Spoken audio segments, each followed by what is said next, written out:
All right, y'all. Today's lesson, it's up there. It's a little bit funny picture, but it's a good illustration. You say, pearls to swine, what are you talking about? These three aren't allowed to sit next to each other. But, nah, I like it. Yeah, go ahead. One of you move.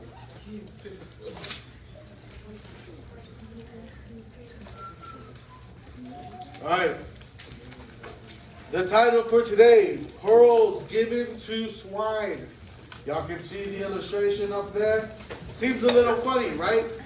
Seems a little silly, the fact that we have a pig, right, wearing what we would say in today's day and age, something valuable, something very pretty. Putting something pretty on something ugly, right? It's an interesting idea. Boys, what's going on? You good? I lost it. If you can find it, give it to me. We're going to talk about this illustration. We're going to talk about this passage in Matthew chapter 7. So go ahead and open up your Bibles to Matthew chapter 7. Yeah, I said 6. I did 6. Matthew chapter 7. Put the cube away. 7. Matthew chapter 7. I said chapter 6 earlier, but I meant 7. I apologize. We just finished chapter 6. We went through several different titles through chapter 6. Now we're starting out chapter 7. We're still going to be going back and forth. Like I said, we're mentioning several different topics that are actually from Jesus' Sermon on the Mount. And so that's why we're going through these topics. So, to get pearls or pearls given to swine, we actually find it specifically in Matthew chapter 7. But the Bible does reference swine or even dogs in several different passages of the Bible. And we'll establish that. We'll talk about that. And so let me check the time when this class gets out before I... 40? Yep. All right. So Matthew chapter 7. Looking in verse 6. In verse 6, the Bible says, we're going to read verse 6 and 7. Give not that which is holy unto the dogs, neither cast your pearls before swine, lest they trample them under their feet and turn again and rend you. Ask and it shall be given you. Seek and you shall find.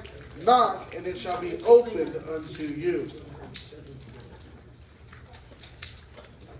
So what does that mean? What are we talking about? This is actually, verse 6, is actually a warning for us. He said for us, I'm not really going to go around and start throwing pearls. You know, maybe your grandmother has pearls, your mothers have pearls. I'm not really going to go grab my mom's pearls and start throwing them to pigs. That's disgusting, and that's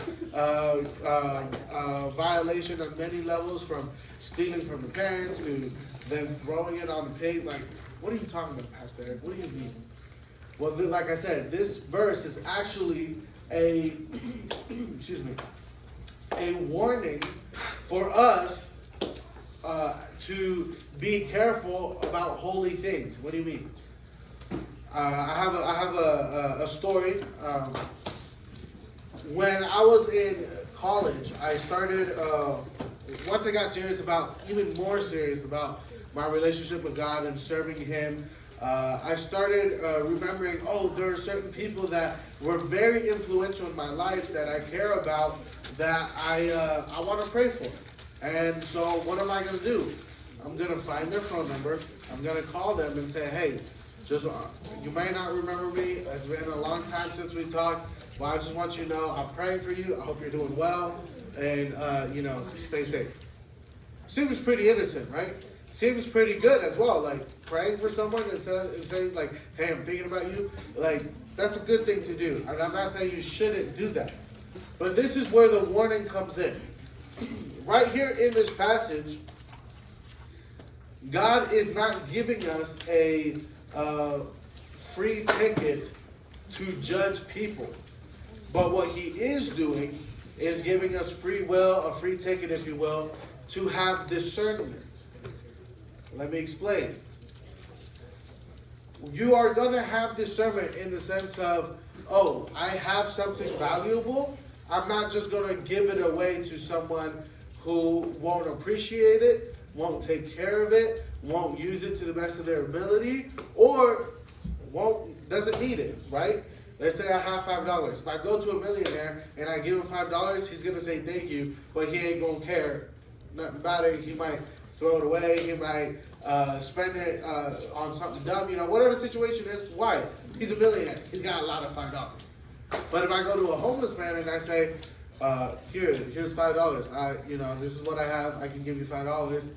Hey, that homeless man is going to be very thankful. He's going to say, thank you. He's going to try to make it last potentially as long as possible. He's going to try to use it for what's right. Hopefully, today's day and age, you got to have some discernment with that. A lot of times people who are homeless can't control themselves and their addictions. And so any money they receive goes right back into their addictions. And at the end, you're just helping them to get worse. And so you got to be careful with that. But what I'm saying is, you got to have discernment when it comes to holy things, when it comes to God things, and who or what you give place to. Let me explain it. I was telling you about that story about how I would call certain people and tell them, look, I'm praying for you. I want you to stay safe and God bless. Again, not a bad phone call, not a bad thing to do. Here's where I messed up. There was a pastor down in Texas where my family and I, we lived in Texas for a little bit of time. We would go back and visit. I have family in Texas. My older brother I mentioned, he grew up in Texas. So when we were in Texas visiting him or whatever the situation was, we would usually go to this church. While we were at this church, this pastor and my family got really close, and we knew him, and he was a blessing. Super cool guy. The thing is, he eventually converted over to a new religion. The thing is, I didn't know. And so because I didn't know, I went through the proper channels and said, hey, my dad was the one who had the phone number. I said, do you by any chance have Pastor so-and-so's number? I'd like to call him.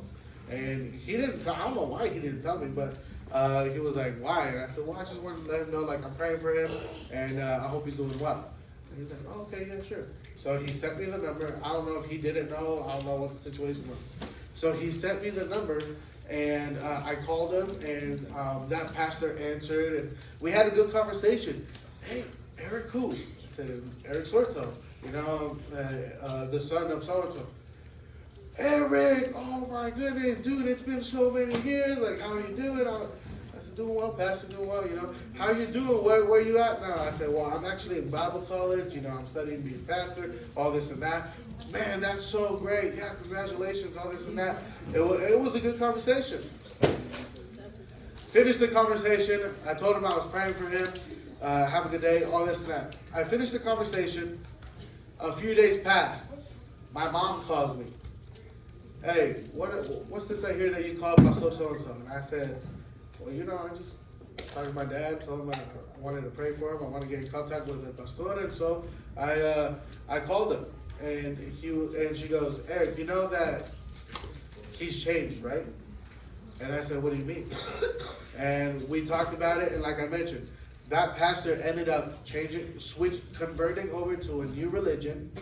He ended up converting his whole church, people and kids and families that we grew up with, to a new religion, and they are no longer, I believe that once you're saved, you're always a Christian, but now their practicing faith is no longer Christianity. And at this point, I was thinking, oh my goodness, why did that happen? She said, I don't know why it happened. 1 second. But she goes, you need to be careful. I'm not saying what you did is wrong, but when someone is doing something wrong and they get a phone call saying, hey, I'm praying for you. Hey, I want you to do good. Hey, stay safe. All that's going to do is encourage them to keep doing what's wrong, to keep doing or practicing something that isn't right. Is it wrong that I prayed for the pastor? No.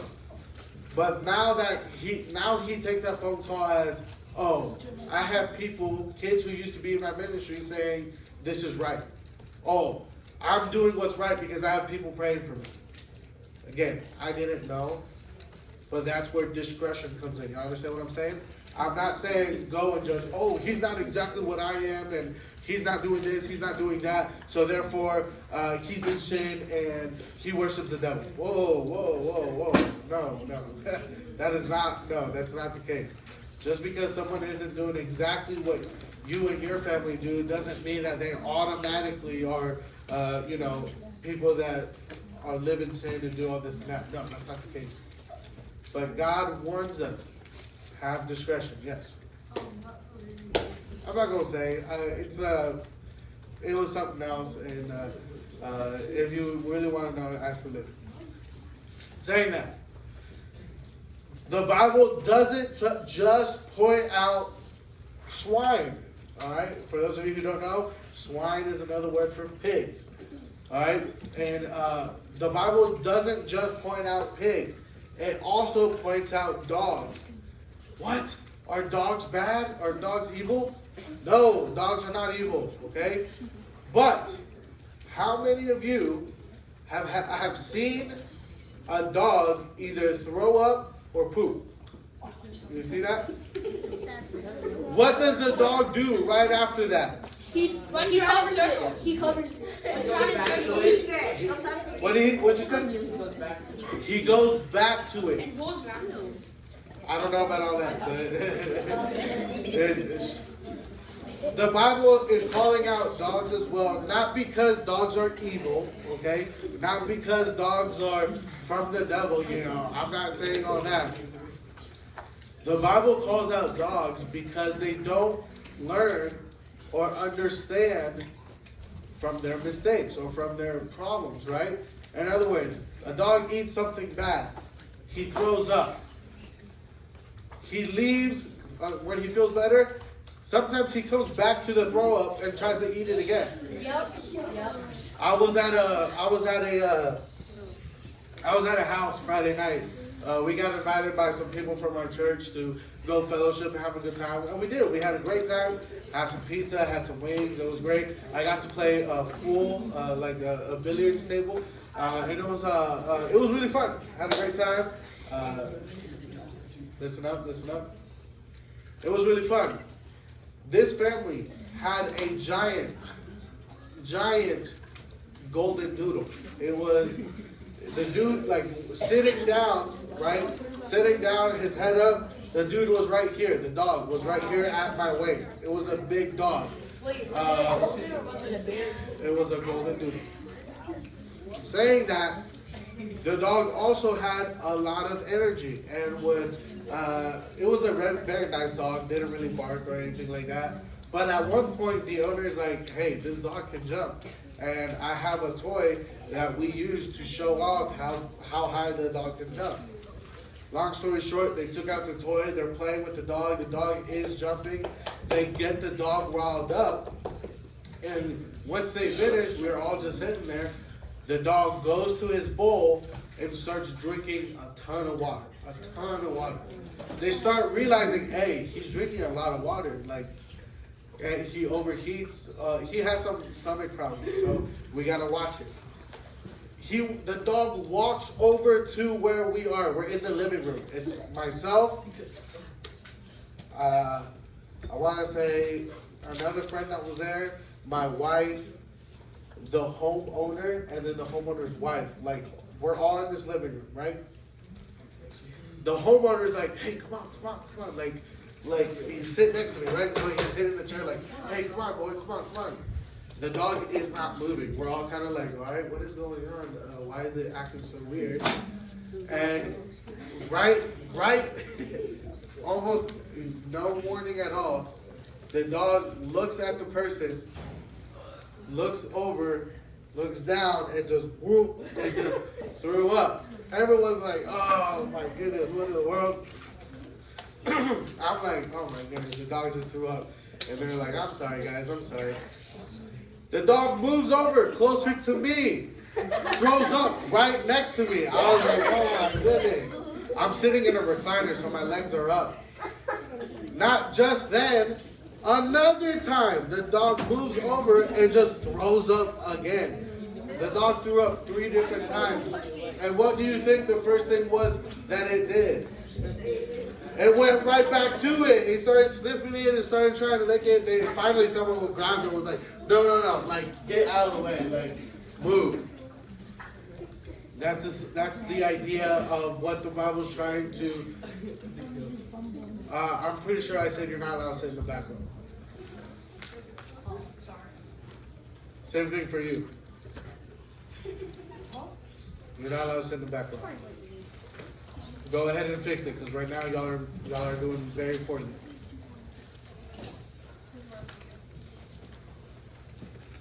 Oh, okay, that's fine. This is why the Bible is talking about this. Not just dogs, not just swine, but a lot of these animals don't learn from their mistakes, and sometimes we do the same thing. We mess up, we make mistakes, we, figuratively speaking, throw up, and then instead of learning from those mistakes and saying, you know what, I'm going to stay away from this, we go right back to it. That's an example right here. How many times do I have to say, don't talk, or how many times do I have to say, don't sit in the back row, and I have boys sitting in the back row? How many times do I got to say people don't need to be laughing or making jokes or playing with toys and stuff? And people be doing that during the lesson. We don't listen. We don't obey. We are like these dogs. We are like these swine that we are giving place to unholy things or unworthy things. Write this down. Write this down.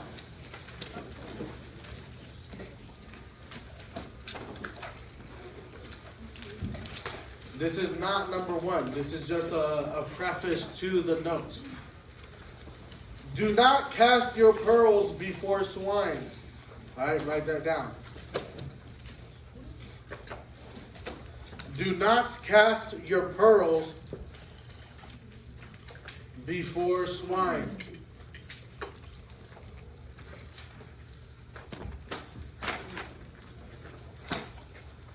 Thank you very much.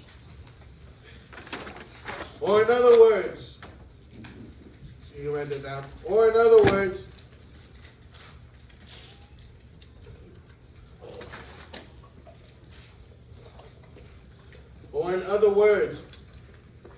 don't give holy things to unworthy people. Don't give holy things to unworthy people. Pastor Eric, what do you mean by that? I'm not going to go to prison, right, to the jail, the county jail, whatever, and go find someone who was in there for, I'm going to be dramatic, okay? Please, just pay attention. I'm not going to go in there to go find someone who was thrown in jail for raping or abusing someone and say, here, you're a teacher now in charge of all these kids. That doesn't make sense, right? Why would we go to a place where we find the worst people and then give them opportunity or give them something that they are clearly unworthy of? Why would we do that? Yes. Grace. Mercy, grace. Can someone, that's a whole other conversation. Not talking about the example I just gave, but talking about a situation like that. Yes, we can give grace, we can show mercy. But at the same time, when it comes to holy things, there are certain requirements that if you don't reach that requirement or make that requirement, you can't be given holy things. For example, I'll answer your question in a second. For example, let's say I cheated on Miss Violet. Miss Violet and I then got a divorce because of it. Because of that, because of one, my sin, and two, because of my divorce, I can, biblically speaking, I can no longer be a pastor. And we can talk about that. We haven't gone over divorce yet. We can talk about that throughout our divorce lesson. But biblically speaking, I can no longer be a pastor. Boys, stop. Now, let's say Miss Violet died and I remarried. All right? That's different. I didn't cheat on Miss Violet. I didn't, divorce Miss Violet. Miss Violet died. That's a different situation. You understand what I'm saying? So you can show grace in one because obviously I didn't do anything. My wife died. But the other one, I misused, didn't appreciate what I had, therefore decided to follow my lust and my sin. And in a situation like that, again, we're not judging, but we are having discernment. You aren't going to show grace. Now, are you going to allow people to come back who have been in that situation to be in church? Yes, absolutely. Church is for everyone. But at the same time, they're not going to be leading worship. They're not going to be preaching. They're not going to be in the front stage saying, oh, this is Pastor so-and-so. Why? Because they messed up. We show grace in the sense that we don't kick them out of church. We show grace in the sense of, all right, we love you, you messed up. But at the same time, there has to be consequences. There has to be some punishment.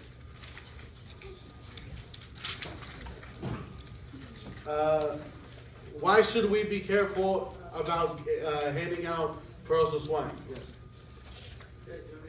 No. What was your question? Oh, so you said how I shouldn't give unholy things to other people, right? Or holy things. So if God's a holy thing and we're unworthy people, how does that work? That's grace. That's love. And also, we were born with a sin nature. Now, here's the situation. Let's say you and Dave, right? I presented the gospel to both of you. So the question was, if God is a holy thing or a holy being, right? And we, girls, this isn't a free time where you can stop, right? Pay attention. The question was, how are we supposed to give, if we're not supposed to give holy things to unworthy people, how can we give Christ, right, salvation to people who are unworthy? Here's the thing. We have to be very careful. You and I can't give Christ. You and I can't save people. You understand what I'm saying? But what we can do is give the opportunity to accept Christ. In other words, if I went up to, just because this is on YouTube, I'm not trying to say names. So if I went up to, everyone sees her? Everyone sees her? And everyone sees him? All right. If I went up to her and presented the gospel and she accepted Christ, all right, did I save her? No. God saved her. All right? That was giving a holy thing to an unworthy person. All right? I didn't give it, but I gave the opportunity for her to take it, for her to accept it. Now, if I presented the gospel to him,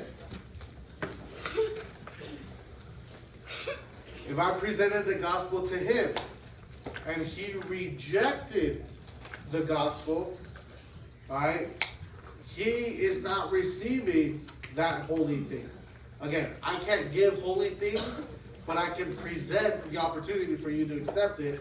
And because you rejected it, hypothetically speaking, you're not going to take or you're not going to get the holy thing. Different situations apply. If someone who is a pastor and they messed up, you're not going to go up to them and say, "Oh, hey, pastor," because why? They did what's wrong and lost that title, right? They lost that opportunity to become that positive biblical influence, that holy influence, if you will. Okay, obviously pastors are human, so they're not holy, but the position they hold, it's a biblical position. I would say that's a holy position. You understand what I'm saying? But if they mess up, they are no longer in that position, and so are subject to lose some of those titles, some of those benefits, some of whatever the situation may be. So, and that's why I gave that to Saul Hagen, because I gave position to that pastor, but he ended up converting over to something that isn't right or isn't biblical, and I messed up. Again, I didn't know everything, but that's why I gave that illustration. I shouldn't have done that. I haven't done it since. You know what I'm saying? So, why should we be careful? Number one, why should we be careful giving pearls to the swine? Number one, we defile holy things. We defile holy things.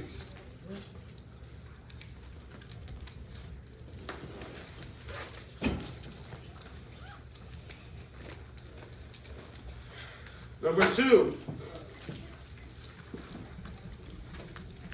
this one was pretty hard because I didn't want to say it so harshly. But number two is we encourage the enemies. Again, we gotta be very careful. Obviously, if I gave the example of that pastor, or if a pastor, because of sin, messes up and is no longer a pastor, is he the enemy? Not necessarily. He just messed up. He's human, right? He's a sinner. So I'd be very careful. I just didn't have another word to use. So again, just be very careful about that one. But we encourage the enemies, right? Now the pastor that I was close with in Texas, now that he's doing something else, something different, I would say he's an enemy of God. Why? Because he's not preaching what the Bible says. He's preaching something else. That is something that goes against God. That's an enemy. Yes. I'm not going to say. Number three. Number two was we encourage the enemies.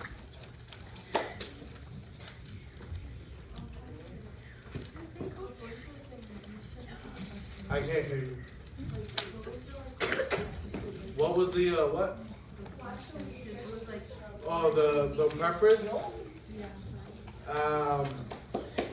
Oh, the question before the. Oh yeah, why should we be careful handing out pearls to swine? Yes. I can't hear you. Number one, we defile holy things. Number two, we encourage the enemies. And number three, we hurt our influence. We hurt our influence. What do you mean by this? All right. This is not a political class. I'm not trying to get political. But I do believe this is one of the very obvious ways this can make sense.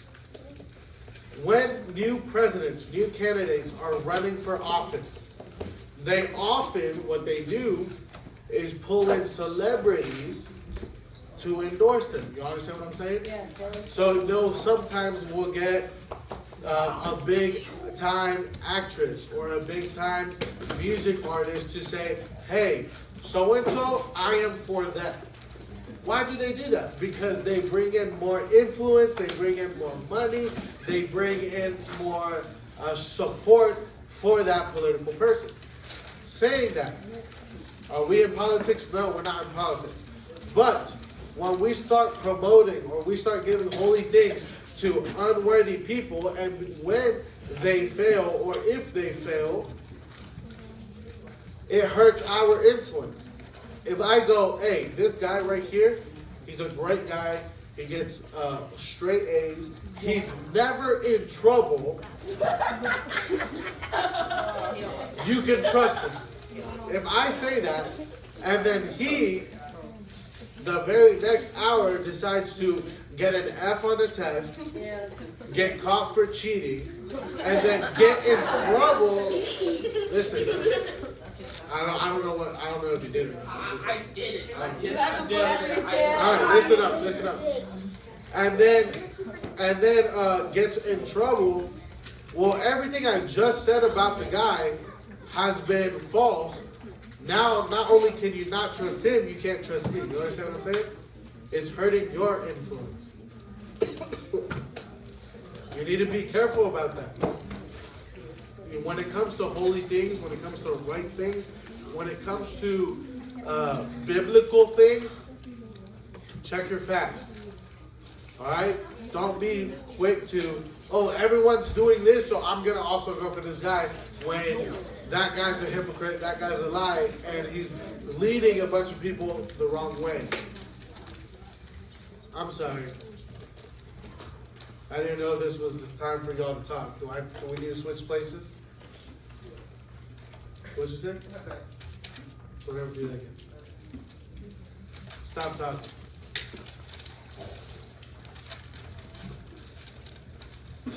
Here.